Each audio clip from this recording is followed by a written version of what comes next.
Well, good afternoon my YouTube friends, it's Margaret here from Emmy's Orchids, and I just thought I'd bring and show you three of the Phragmopediums. Two I have, let me just have a look at the dates on them.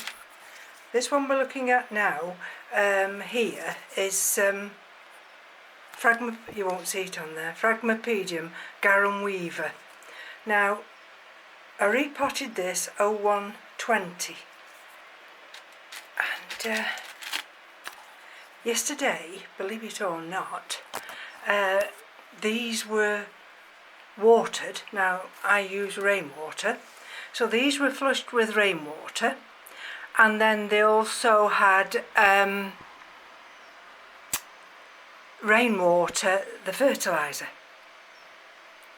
and you'll see that nice root system there. Can you see? Now I'm not repotting this. I must have done it at some time because, and I've not put it on there, I must have done it quite recently because I've got the 3 layers of medium, and that shows that I've actually repotted it. So I've got the clay pellets, the grow stone, and pumice, that's a clay pellet already attached to it, lava rock and horticultural grit.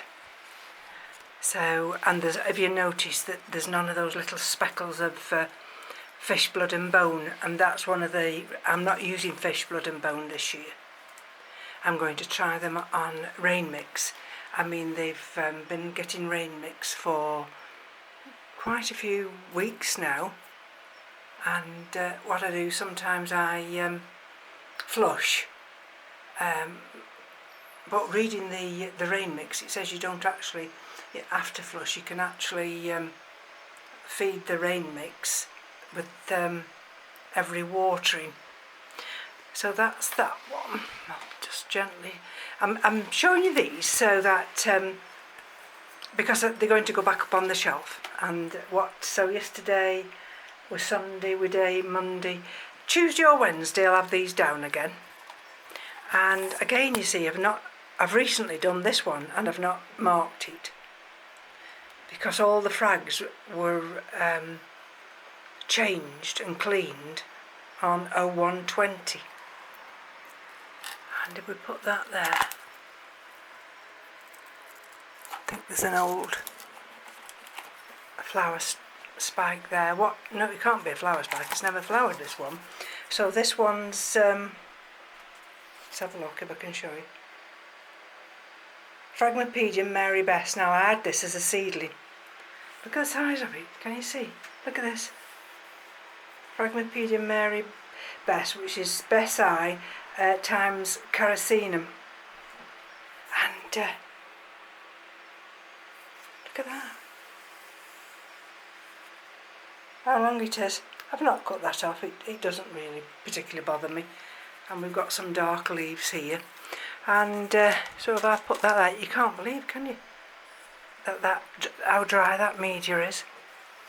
In actual fact, I may decide to run some more through, but I'll definitely do it tomorrow. And you see, I've got a dead root there, so that makes me wonder. You see, I've got these other roots which are fairly new.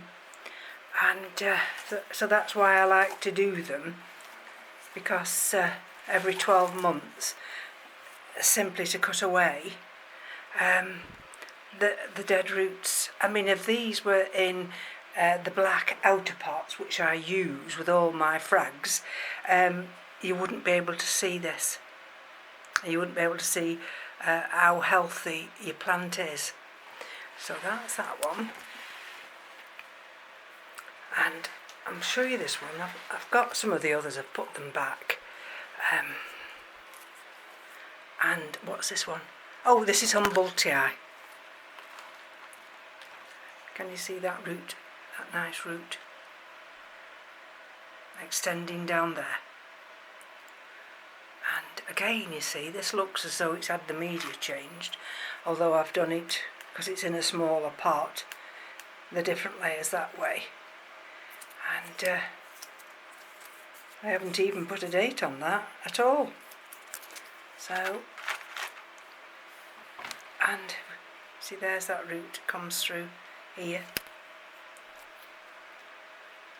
And let's have a look if we've got any other roots down there. I don't think so, but it's doing all right, this one. It sent me this new leaf out this time. I did 3 yesterday. I refreshed 3, but what happens, of course, when I refresh them, I have all this media which I have to sort through, and I put in different sections, and then I wash it, and then it's ready to use again. Now this one here, I'm going to show you now. Let's just gently put that one back. Is another nice one. It's giving me a nice new leaf there. I don't think there's anything coming up in it, but it's giving me a nice new leaf.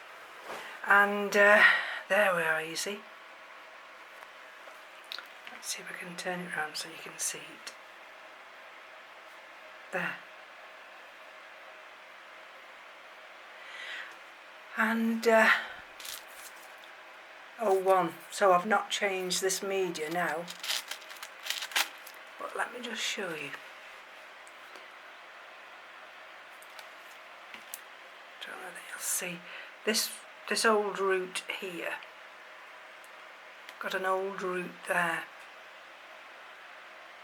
and that's dying. That's died back. There, you can just about see there.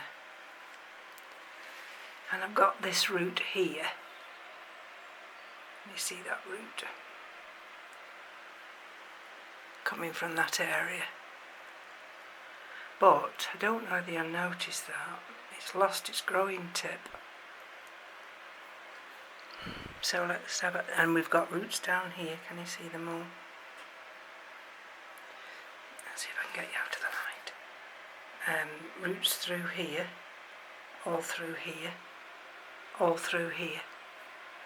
And those are the roots that extend round and go up there that I've already shown you. And we've got roots that come down here. So, and we've got a root there which hasn't got a growing tip on it. And I've pondered about this one. Oh, here we go. I've really pondered about this one for the simple reason, if I leave it too long, you see they've lost the growing tip. If I leave it too long, I'll have missed my opportunity. Because once I change the media, I get rid of all the gunge and stuff that's at the bottom, and then it's as if the frag then gets rejuvenated, and it thinks this is wonderful, this is, and sends out nice roots for me. So anyway, I'm going to get another batch of my water out of the water barrel. I've already got one drawn off, that's downstairs. I'm going to mix some rain mix with that, and I'm going to, with that, I will water some of these other orchids I've got in here. I mean, I'm not as anxious now about watering. I'm trying to keep watering to a minimum. I thought, well, whilst doing this video, I would actually show you the Pathopedilums I've got. Now, I had 2 original Pathopedilums, this is one of them, and this I had from Ed of Ed's Orchids, Path Rothschildianum Giant Wings by Titanic. And I think these have recently been watered. See, I've got a bit of a brown mark there, haven't I? But you'll notice now, so when I make up a new batch today, and I never have the TDS higher than usually 100 to 150, and then I just fill up the little cup and let this take the water up. But what I've not done, there's a root there, I don't know if you'll see that root, looks a bit dry, doesn't it? But you see the Orchid, that's still wet, and we've got a bit of darkness round there, but it's actually growing, albeit slowly. So that's one I've had from Ed. This is the other one. It took me ever such a long time to get my head round growing Pathiopetalums, because they do grow differently, and I mean, you know what I'm like, I'm always inclined to overwater. So we've got this one here. This is Colopa Kingii. Alright, that's one of the other labels, I don't know where that's from. And let's have a look at this one. This looks quite nice, doesn't it? And, let's have a look. See, I've got them all ventilated with these little see? With these little pots, I've got them all ventilated. This one still feels a little bit damp to the touch, but again, you see, not overly damp. So what I'm allowing them to do is just to dry slightly in between the waterings. So that's that one. Now these four here are Cathys, and these are doing very well. I've no idea what the names are. So, and this one, I've never detached that leaf, and it still seems to be growing fine. We've got the centre leaf here, that's grown up and continues to grow. And we've got this leaf here, which is a new leaf. We've got a little leaf at the back there, that doesn't look as green as the others, and maybe from that area it originally must have flowered. Again, you see, there's a root there, can you see that root? And